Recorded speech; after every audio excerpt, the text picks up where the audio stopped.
எங்க 2 பேருக்குமே பையன் மேல பாசம்தான். ஆனா என்னை விட பாரதிக்கு பாசம் அதிகம். தன் பையனுக்காக பார்த்து பார்த்து செய்யணும்னு ஆசைப்படுவா. நான் எல்லாத்தையும் சரியா செஞ்சுட்டா பாரதி என்ன செய்வா? ராகவ் அச்சு அசல் என்ன மாதிரியே துருன்னு ஒரு நிமிஷம் சும்மாவே இருக்க மாட்டான்.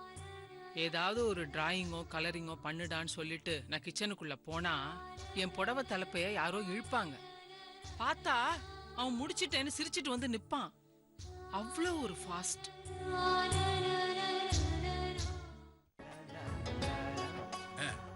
அந்த சேனல் பாத்தியா?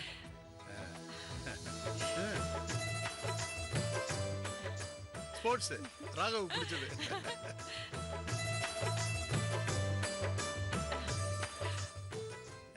நியூஸ். அமெரிக்காவிலிருந்து சென்னை புறப்பட்டு வந்த விமானம் விபத்துக்குள்ளானது. இந்த விபத்தில் விமானி உட்பட பயணம் செய்த பயணிகள் அனைவரும் மரணமடைந்துள்ளதாக உறுதி செய்யப்பட்டுள்ளது. பயணிகளின் பெயர் பட்டியல்: திரு வின்சென்ட் வயது 43 கோவை, இப்ராஹிம் வயது 15 திருச்சி, கலைவாணி வயது 33 நாகப்பட்டினம், ராகவ் வயது 25 சென்னை, வயது 56 ஈரோடு, சாரதா வயது 40 சென்னை. மோசமான வானிலை காரணமாக இந்த விபத்து நடந்துள்ளதாக கூறப்படுகிறது.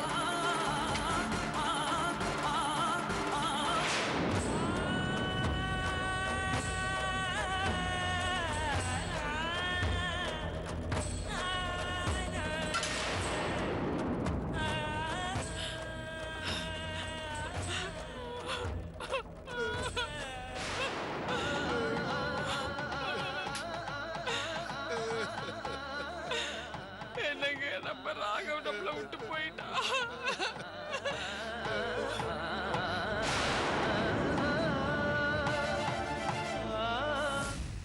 எங்களுக்கு தெரியாதுல்ல இப்படிலாம் நடக்கும்னு. தெரிஞ்சிருந்தா நீ வரவே வராதன்னு நான் சொல்லியிருப்பேன். அவனோட கடைசி ஆசையை நிறைவேற்றுறதுக்காக தான் அவன் இறந்த அன்னைக்கு முழு நாளும் யாரு கூடயும் பேசவும் மாட்டேன், பார்க்கவும் மாட்டேன். அம்மா, என் கூட பேசுன்னு ஆசையா என் பையன் கேட்டப்ப என்னால பேச முடியாம போயிடுச்சு. அதனாலதான் இப்ப மானசீகமா நான் அவன் கூட பேசிக்கிட்டு இருக்கேன். நாள் பூரா அவன் கூட மட்டும்தான் பேசிக்கிட்டு இருக்கேன். அதுல எனக்கு கொஞ்சம் மனசு ஆறுதலா இருக்கு. சாரி, உங்களை விசேஷம் விருந்துன்னு கூப்பிட்டுட்டு என்னோட கஷ்டத்தை நான் சொன்னதுக்கு. அதே மாதிரி ரொம்ப தேங்க்ஸ், அது எல்லாத்தையுமே நீங்க 2 பேரும் பொறுமையா கேட்டதுக்கு. என்ன ஆண்டி இப்படி பேசுறீங்க? நீங்க தானே அடிக்கடி சொல்லுவீங்க, ஒருத்தரோட சந்தோஷத்துல பங்கெடுக்கிறோமோ இல்லையோ சோகத்துல கண்டிப்பா பங்கெடுத்துக்கணும்னு. சரி சரி, வாங்க முதல்ல நீங்க சாப்பிடுங்க, வாங்க. ஆமா ஆண்டி, இத்தனை விஷயத்தையும் ஒரே ஆளா பண்ணி டயர்டா இருப்பீங்க. நீங்க சாப்பிட்டு ரெஸ்ட் எடுங்க, நாங்களும் கிளம்புறோம்.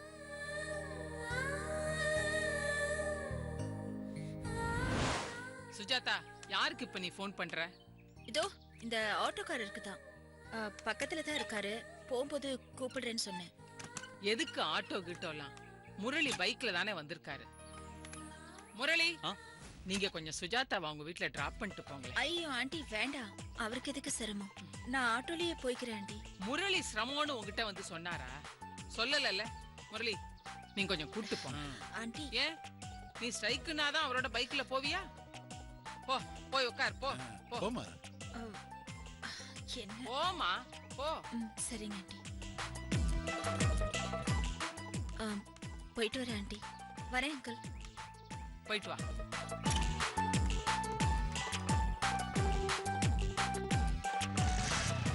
உட்காருங்க. தேங்க்ஸ் முரளி, பாத்து ஓகே போங்க. முரளி பாய். Bye. பாய் மா. பாய். Bye aunty. பாய்.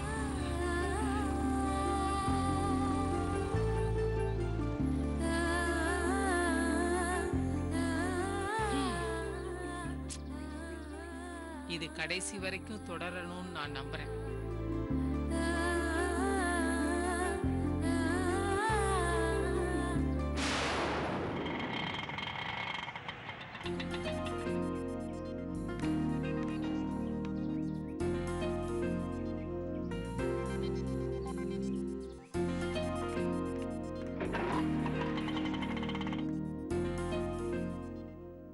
ஹாய் காவ்யா. ஹாய்.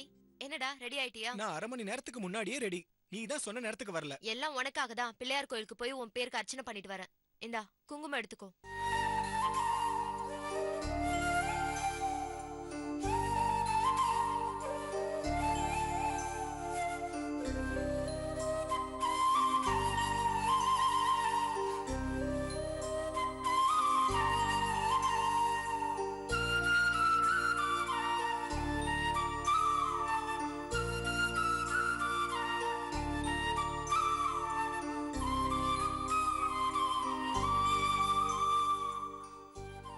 ஏய், என்னாச்சு? ஏன் இப்படி பாக்குற சித்தார்த்? இல்ல காவ்யா, நீ என்ன எவ்வளவு புரிஞ்சு வச்சிருக்க. இது தெரியாம நான் அன்னைக்கு உன்னை கோவப்பட்டு பேசிட்டேன். என்ன மன்னிச்சிடு. என் மேலேயும் தப்பு இருக்கு சித்தார்த். நீ சொன்ன மாதிரி எந்த சூழ்நிலையிலயும் நான் உன்னை சந்தேகப்பட்டிருக்க கூடாது. இப்ப வரைக்கும் உன் மேல எனக்கு சந்தேகம் கிடையாது. நீ போன்ல சொன்ன மாதிரி என் ஃப்ரெண்ட்ஸுங்க முன்னாடி உன்னை ப்ரூஃப் பண்ணதா அப்படி பேசியிருக்கேன்னு புரிஞ்சுது. அவங்க புரிஞ்சுக்கணுங்கிறதுக்காக உன்னை அன்னைக்கு நான் தான் ரொம்ப ஹர்ட் பண்ணிட்டேனோன்னு தோணுது. சாரிடா. இதெல்லாம் ஏன் இப்ப பேசிக்கிட்டு? நாம தான் அதெல்லாம் உணர்ந்து இப்ப சாரி கேட்டுக்கிட்டோம்ல. பார்க்க போனா உங்க அப்பாவுக்கு நான் தான் ரொம்ப ரொம்ப தேங்க்ஸ் சொல்லணும். நான் அப்பவே தேங்க்ஸ் சொல்லிட்டேன். சரியான நேரத்துக்கு அப்பா விளக்கம் கொடுத்து உன்கிட்ட பேச சொன்னாரு. இல்லனா நான் இன்னைக்கு இங்க வந்திருப்பனானே தெரியாது. காவ்யா, நம்ம காதலுக்கு உங்க அப்பா தான் வில்லனா இருப்பாருன்னு நினைச்சேன். ஆனா இவ்வளவு சீக்கிரம் என்ன புரிஞ்சுக்கிட்டு பேசுவாருன்னு நான் எதிர்பார்க்கல. எங்க அப்பா என் மாமா பையன் அசோக்குக்கு என்ன கொடுத்துட கூடாதுங்கிறதுல ரொம்ப உறுதியாவும் தெளிவாவும் இருக்காரு.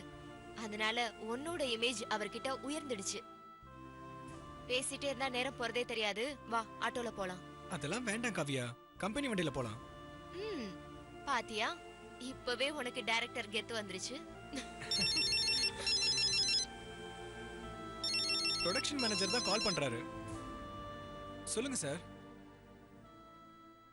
சரி, ஓகே, நான் வந்துறேன். ஓகே. ப்ரொடக்ஷன் மேனேஜர் தான் பேசினாரு. பிக்கப் பண்ண கார் அனுப்பியிருக்காராம். அதுலயே போயிடலாம். இந்தா அங்க வை. வா.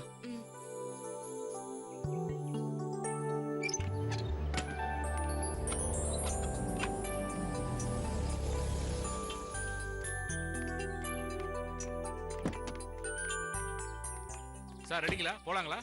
என்ன சித்தார்த், இப்பதானே போன் பண்ணாங்க, அதுக்குள்ள கார் வந்துடுச்சு?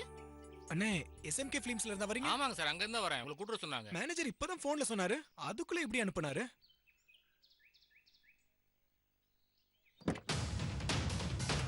ஹலோ சார், இது போன குடுறா. ஏய், வண்டி ஏறுடா. நீங்க கேட்கல. வண்டில ஏறியா? ஏறுடா. ஏறியா வண்டி. யாரு நீங்க? முதல்ல சொல்லுங்கடா டேய். ஏறுடா. ஏறு வண்டில. என்ன பண்றீங்க? உள்ள போ. போடா உள்ள போ. என்னடா பண்றீங்க? எங்கடா கூட்டி போறீங்க டேய்? சொல்லுங்கடா. வண்டில வண்டியா? காவியா, டிரைவர் வண்டி ஏறியா? சீக்கிரம். காவியா.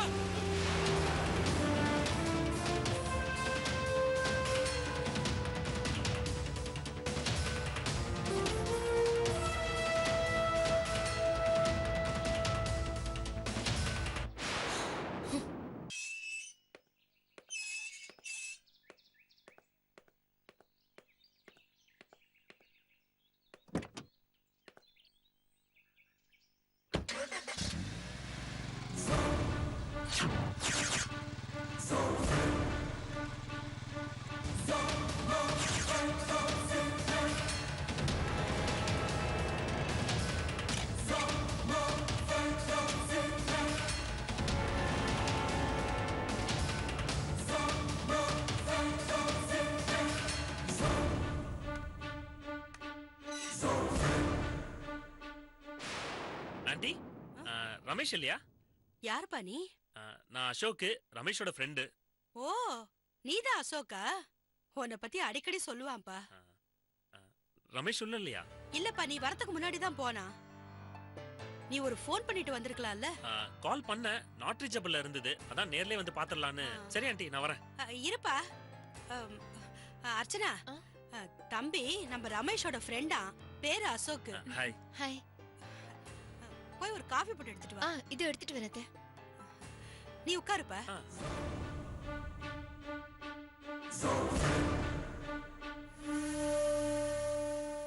ஏன்பா அசோக், உன் மாமா பொண்ணோட கூடிய சீக்கிரம் கல்யாணம்னு சொன்னானே ரமேஷ், கல்யாணம் ஆயிடுச்சா? ப்ரொபோசல் இருந்துச்சு ஆண்டி, ஜாதகம் பொருந்தலன்னு கல்யாணம் நின்னு போச்சு. ஆ, என்ன ஜாதகமோ. ரமேஷுக்கும் ஜாதக பொருத்தெல்லாம் பார்த்துதான் கல்யாணம் பண்ணோம். என்ன ஆச்சு? இன்னும் ஒரு குழந்தை குட்டிய காணோம்.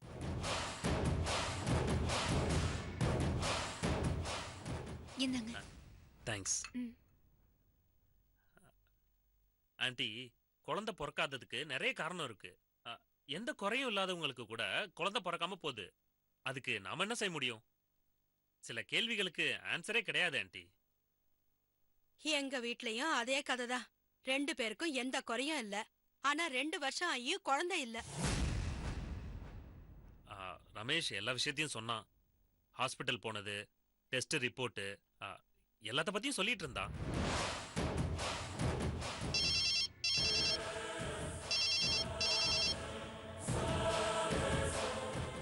ஹலோ அம்மா, நான் ரமேஷ் பேசுறேம்மா.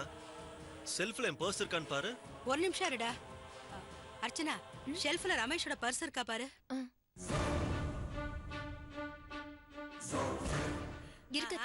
இருக்குடா. நல்ல வேலைம்மா. நானே எங்க வழியில மிஸ் பண்ணிட்டோன்னு பயந்தே போயிட்டேன். சரி, ஓகே, நான் ஈவினிங் வந்து எடுத்துக்கிறேன். ஏய், ஒரு நிமிஷம்டா. உன் ஃப்ரெண்டு அசோக் வந்திருக்கான்டா.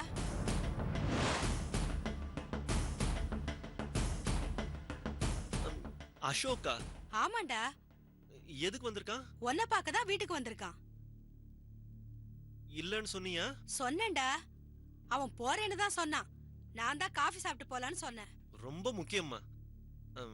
அவன் வேற எதுவும் சொல்லல? கிளம்பிட்டானா? பேசிக்கிட்டு தான் இருக்கான். நீ சொன்னதெல்லாம் சொல்லிக்கிட்டு இருக்கான். நான் சொன்னதாவா? என்ன சொன்னா? மெடிக்கல் ரிப்போர்ட்டை பத்தி சொன்னியாமே, அத பத்தி தான் பேச்செடுத்தான். உன் போன் வந்துருச்சு. சரிடா, நான் வச்சிடுறேன்.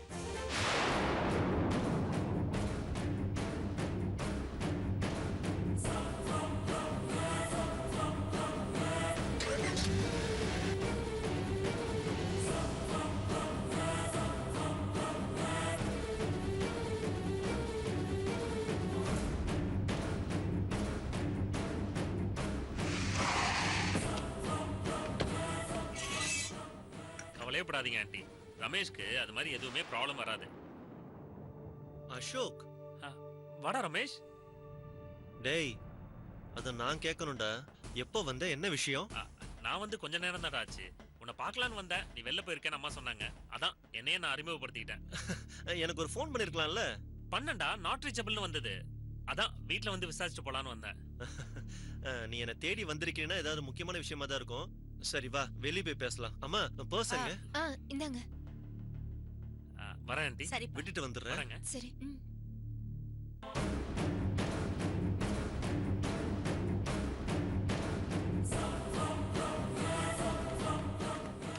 டேய், அம்மா கிட்ட என்னடா சொன்ன?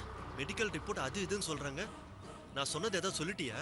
டேய், நான் உன் ஃப்ரெண்டுடா, சத்தியம் பண்ணி கொடுத்துருக்கேன். எப்படிடா சொல்லுவேன்? சாரிடா, எங்க நீ சொல்லிட்டியோன்னு பயந்தே போயிட்டேன். ஆமா, இப்ப என்ன விஷயமா என்ன பார்க்க வந்திருக்க? அவசரமா ஒரு 10,000 ரூபாய் தேவைப்படுது.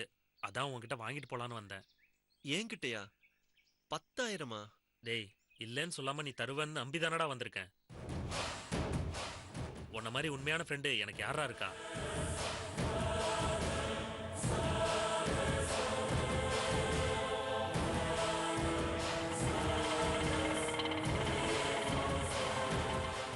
வேற தேவைக்காக எடுத்து வச்சிருந்தேன். இந்த டேய், ரொம்ப தேங்க்ஸ்டா. இந்த உதவியை நான் என்னைக்கும் மறக்க மாட்டேன். நான் வரேன்.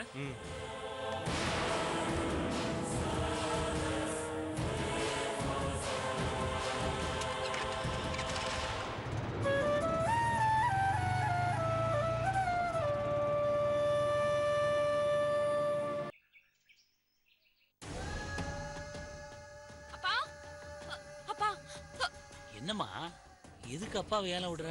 அப்பா, விளையாடலாம் நேரம் இல்லப்பா. வாங்க போலீஸ் ஸ்டேஷன் போலாம். காவியா, என்னாச்சு? ஏன் பதட்டமா இருக்க? அப்பா, வாங்கப்பா போலீஸ் ஸ்டேஷனுக்கு. சித்தார்த் உயிருக்கு ஆபத்துப்பா. என்ன சொல்ற காவியா? சித்தார்த்துக்கு என்னாச்சு சொல்லு. ஏதாவது ஆக்சிடென்ட்னா நம்ம ஹாஸ்பிட்டல்ல போனோம், எதுக்கு போலீஸ் ஸ்டேஷன் போனோம்? அப்பா நான் சீரியஸா பேசிட்டு இருக்கேன், நீங்க தமாஷா பேசிட்டு இருக்கீங்க. அவனை ரவுடிங்க கடத்திட்டு போயிட்டாங்கப்பா. நம்ம தாமதிக்கிற ஒவ்வொரு நிமிஷமும் அவனோட உயிருக்கு ஆபத்துப்பா. காவியா, கொஞ்சம் நிதானமா இரு. நான் கேக்குறதுக்கு பொறுமையா பதில் சொல்லு. அப்பா அவன் உயிருக்கு ஆபத்துன்னு சொல்ற, நீங்க என்னடானா நிதானமா பொறுமையானு பாடம் எடுத்துட்டு இருக்கீங்க. சித்தார்த்தை காப்பாத்தணும்னா நமக்கு முழு விவரமும் தெரிஞ்சாதானே நம்ம என்ன பண்ணலாம்னு யோசிக்க முடியும். படபூஜைக்கு தானே 2 பேரும் போனீங்க. ஸ்டூடியோல எவ்வளவு கூட்டம் இருந்திருக்கும். அதை மீறியா சித்தார்த்த கடத்தினாங்க? இல்லப்பா, நானும் சித்தார்த்தும் அவன் ரூம்ல இருந்து வெளியில வந்தோம்ப்பா. திடீர்னு கார்ல இருந்து ரவுடிங்க இறங்கி வந்து சித்தார்த்த அள்ளி போட்டுட்டு போயிட்டானுங்கப்பா. ஓ, அப்படின்னா கடத்துறவங்க நோக்கம் கொலை பண்றது இல்ல. என்னப்பா சொல்றீங்க? கொலை பண்ண நினைக்கிறவங்க கடத்த வேண்டிய அவசியம் இல்லம்மா. பார்த்த இடத்துலயே கொன்னுட்டு போயிட்டே இருந்திருப்பான். ஒண்ணு சித்தார்த்து படபூஜையில கலந்துக்க கூடாது அப்படின்னு யாரோ நினைக்கிறாங்க, இல்ல வேற ஏதாவது காரணம் இருக்கும். ஏமா காவியா, சித்தார்த்து 5 லட்சம் ரூபாய் வாங்கினதா ஒரு ரவுடி வந்து மிரட்டினான்னு சொன்னிய, அவரை கடத்தினவங்க இல்ல அந்த ரவுடி இருந்தானா? நான் அந்த பதட்டத்துல சரியா கவனிக்கலப்பா. ஏன் கேக்குறேன்னா, எனக்கு என்னமோ அந்த ரவுடி கோஷ்டி தான் சித்தார்த்த கடத்திருப்பாங்கன்னு நினைக்கிறேன். அவங்கதான்னா கண்டிப்பா பணம் கேட்டு ஃபோன் பண்ணுவாங்க. அதுக்கப்புறம் என்ன பண்ணலான்னு பிளான் பண்ணலாம். நாம அவசரப்பட்டு போலீஸ்க்கு போனோம்னா அதுவே சித்தார்த்த உயிருக்கு ஆபத்தா போயிடும். இடு இடு இடு, அவன் தான் நினைக்கிறேன். அப்பா சித்தார்த்து தான்ப்பா. பேசு. ஹலோ சித்தார்த், உனக்கு ஒன்னும் ஆபத்து இல்லையே? ஒன்னும் ஆகாம இருக்கணும்னா, உன் சித்தார்த் உயிரோட திரும்பி வரணும்னா 5 லட்சம் ரூபாய் பணத்தை கொடுத்துட்டு அவனை கூட்டிக்கிட்டு போ. அதை விட்டுட்டு புத்திசாலித்தனமா போலீஸுகிட்ட போனீங்க, அப்புறம் முட்டாள்தனம் பண்ணிட்டமேன்னு சித்தார்த்து பணத்தை பார்த்து அழுவீங்க. நீ எந்த முடிவானாலும் எடுக்கலாம், அதுக்கான டயத்தை நான் உனக்கு தரேன்.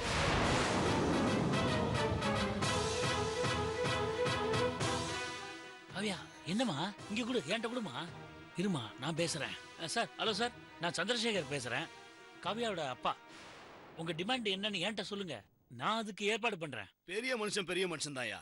என் ஆளுகிட்ட ஏமாத்தி வாங்கின 5 லட்சம் ரூபாய் பணத்தை கொடுத்துட்டா நான் வாழ விட்டுறேன். சித்தார்த்துக்கு எந்த ஆபத்தும் இல்லங்கிறதுக்கு என்ன உத்தரவாதம் இருக்கு? நாங்க கொடுத்த பணத்தை தான் கேக்குறோம், எக்ஸ்ட்ரா ஒரு பைசா கூட கேட்கல. இதுலயே எங்க நேர்மை உனக்கு புரிஞ்சிருக்கும். வலவலன்னு பேசி ஒரு பிரயோஜனமும் இல்ல. 5 லட்சம் ரூபாய எங்க, எப்ப, எப்படி கொடுக்கணும்னு நாளைக்கு காலையில போன் பண்ணி சொல்றேன். ஓகே? ஓகே.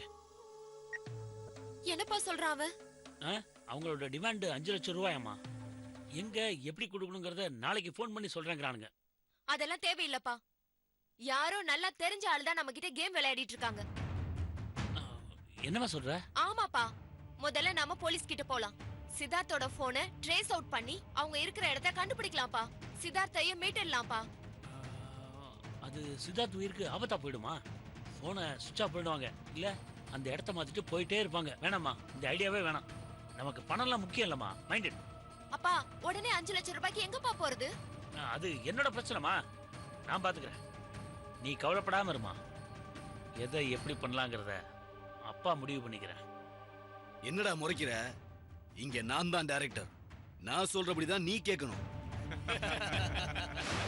பாருடா, டைரக்டர் முழிக்கிறான். டைரக்டர் பயந்துட்டான் பாத்தியா?